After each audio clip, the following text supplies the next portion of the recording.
The house was quiet. Too quiet. That kind of silence that hums before a storm. She was standing by the kitchen counter, my wife, her blazer still on, phone in hand, eyes sharp as glass. My daughter sat across her, arms folded, lips tight with a righteousness only youth can afford. Then the words came, cold, precise, practiced. "All you do is take," she said. "You've never given this family anything." I remember the way her voice cracked, not from pain, but from fatigue, the kind that comes after a lie has been rehearsed too long. My daughter nodded. "Mom's right." Then she looked at me, really looked, and said, "If you have any pride left, just leave." That was the moment, the precise cut. And like any good businessman, I honored the transaction. So I did, quietly. I left behind the marble floors, the oak dining table, the framed family portraits that now felt staged.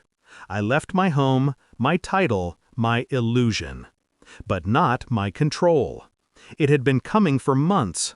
Late nights at her office, missed dinners, a new perfume that lingered too long, too foreign to be casual.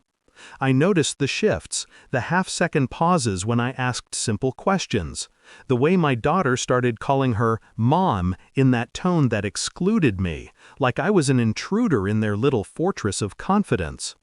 I told myself it was stress, that being CEO meant distance, exhaustion, resentment. But deep down, I knew better.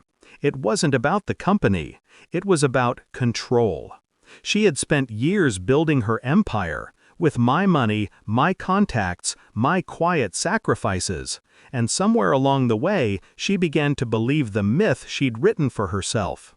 The self-made queen, the visionary, the woman who didn't need the man beside her.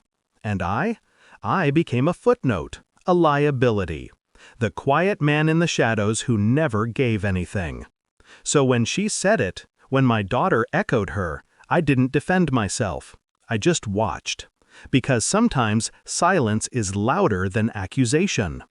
2 weeks after I left, I started making moves. Not loud ones, quiet, surgical. The first was the trust accounts. I froze them, not out of spite, but out of necessity. They were tied to my name, my investments, my signature. Then the holdings, the board shares. 50 million, spread across shell companies that no one but me could trace.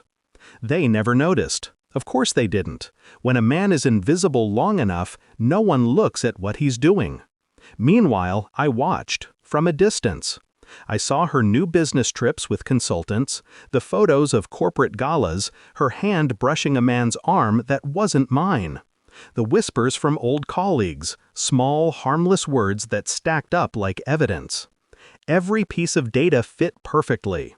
Every pattern confirmed the suspicion. Infidelity? Perhaps. But deeper than that, betrayal of image.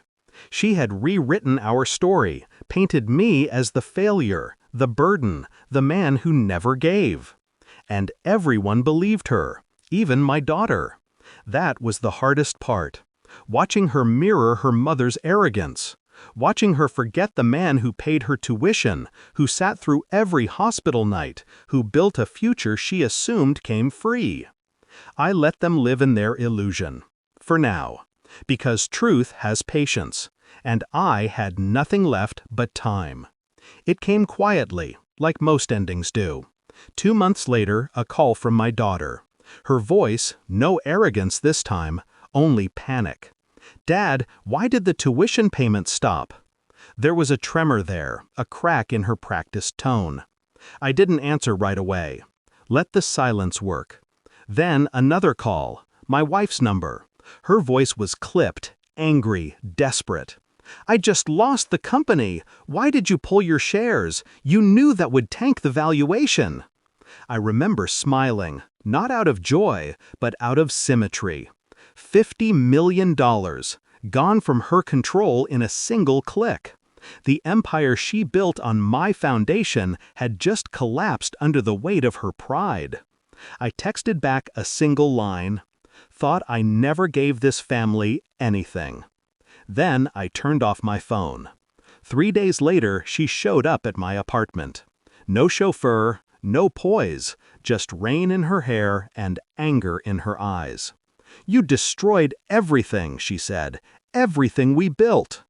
"No," I corrected softly. "I just stopped building it for you."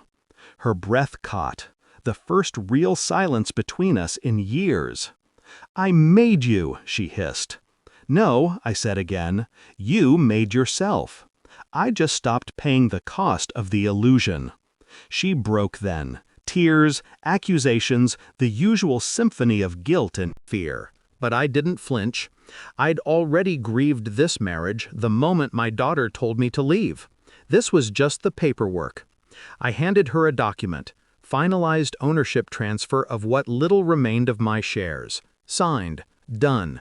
"Congratulations," I said. "You finally have it all to yourself." And I walked past her. She didn't call after me. Maybe she couldn't. It's strange how quiet peace feels when you've lived too long in noise. I moved into a small place by the bay. No luxury, no marble, no echoes of old arguments. Just stillness. Sometimes I hear from my daughter. Short messages, no blame, just curiosity. Maybe she's starting to see what pride costs when it's borrowed from someone else's sacrifice. As for my wife, her company was bought out within weeks. She took a severance, disappeared from the media, faded like smoke from a room that's finally been aired out. I don't hate her. Hatred implies attachment. I simply acknowledge the truth. She mistook quiet for weakness, generosity for dependence. But I never stopped giving. I just decided to give nothing. And sometimes that's the most powerful gift of all. When they said I never gave them anything, they were right, because what I'd been giving was the illusion that they mattered.